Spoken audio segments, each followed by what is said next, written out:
Welcome to this lesson on tangent properties. There are two properties that we need to learn about with tangents in a circle. And remember, a tangent is a line or a line segment that touches a circle at one point only. So the first property has to do with a tangent and a radius. So if a tangent and a radius or a diameter meet, they are perpendicular. They form a right angle. So, for example, this is a tangent segment, and this is a radius, and they form a right angle.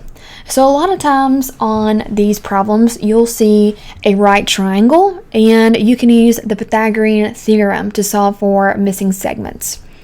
So the example says to find the length of the missing segment. So as you can see, this is a right triangle, so I can use a squared plus b squared equals c squared, the Pythagorean theorem. And I'm going to label my sides A, B, X has to be C because it's directly across from the right angle. And then I'm going to substitute my values into the Pythagorean theorem. So 12 squared plus 5 squared equals X squared. 12 squared is 144 and 5 squared is 25. Add those together and that is 169. And then I can take the square root of both sides, which gives me 13. All right, the other property is when you have two tangents. So if two tangents meet at the same exterior point, the segments are equal or congruent. All right, so we have two tangent segments here, and they meet at the same point.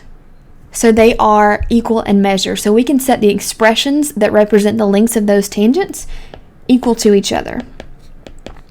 It doesn't matter which expression you write first.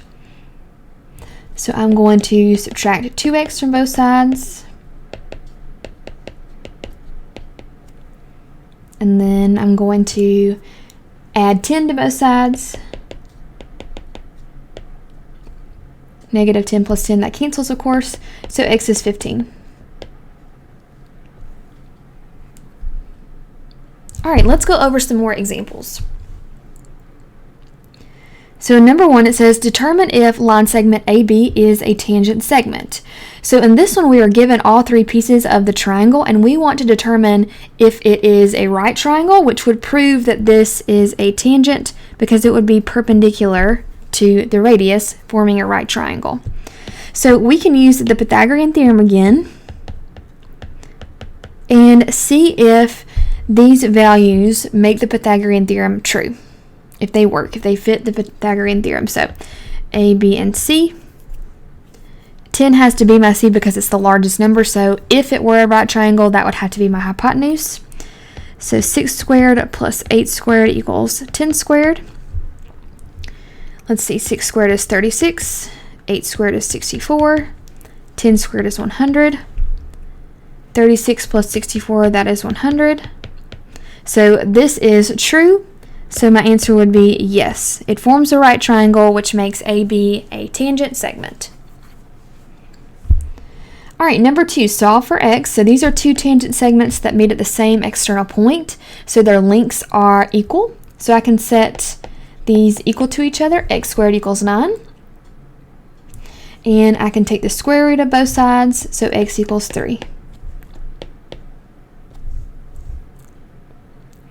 All right, number 3, solve for x. So we know this is a right triangle. X is my tangent segment. So a squared plus b squared equals c squared. So we only know the radius, but all radii in the same circle are equal, so this piece would also be 5, which would make this whole diameter 10. Okay, so 13 would be my hypotenuse. So 10 and x are my A and my B. So x squared plus 10 squared equals 13 squared. 10 squared is 100.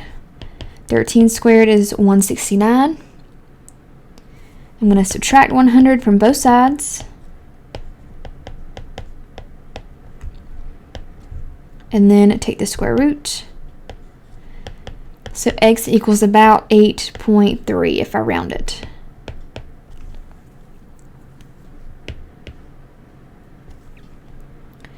Alright, and then in the last one, very similar. So this is a radius and this is a radius, so they're both 4. Alright, so this could be my A, my B, and then this whole segment is C.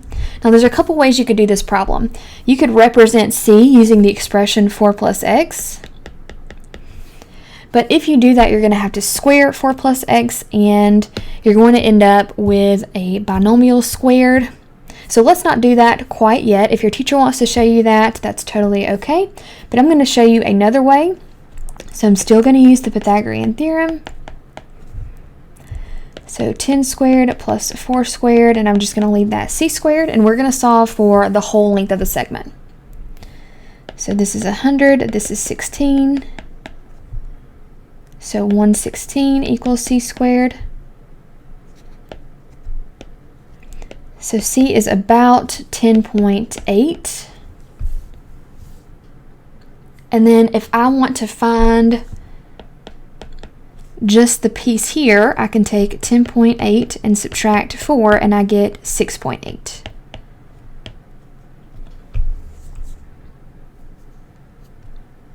All right, let's try some examples with angle measures. So just a couple of reminders. The angles of a triangle add to equal 180 degrees. And the angles of a quadrilateral, which means a polygon with 4 sides, add to equal 360 degrees. Okay, so we're going to assume that these pictures, if it looks like a tangent segment, it is a tangent segment, so it's going to be forming right angles. So here is a right angle, here's a right angle, here's a right angle. So in the first example, we have a right triangle, and we're trying to solve for that missing angle. So we know these two angles add up to 90 because it's a right triangle, so I can just take 90 minus 25, and that gives me 65. And number 2, this is a quadrilateral because it has 4 sides. So those 4 angles should add to 360. So I need to add all 4 up and set them equal to 360. So I have a 90 degree angle, and I have 143, and then another 90, and then x. That should all equal 360.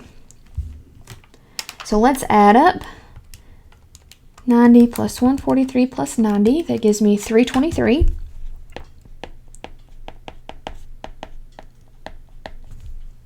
And then I can subtract 323 from both sides.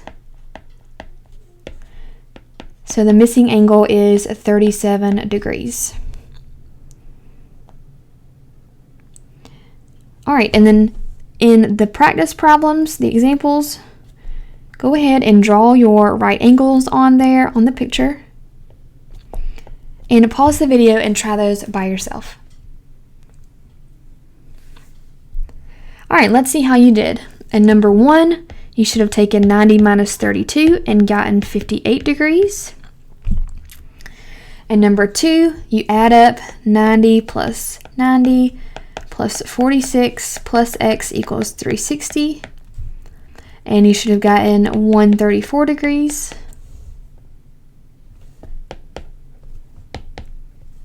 And number 3, 90 minus 49 gives us 41 degrees.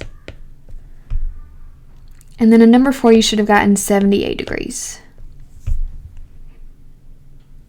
All right, go ahead and stop the video now, and you can complete the practice worksheet and check it with your teacher.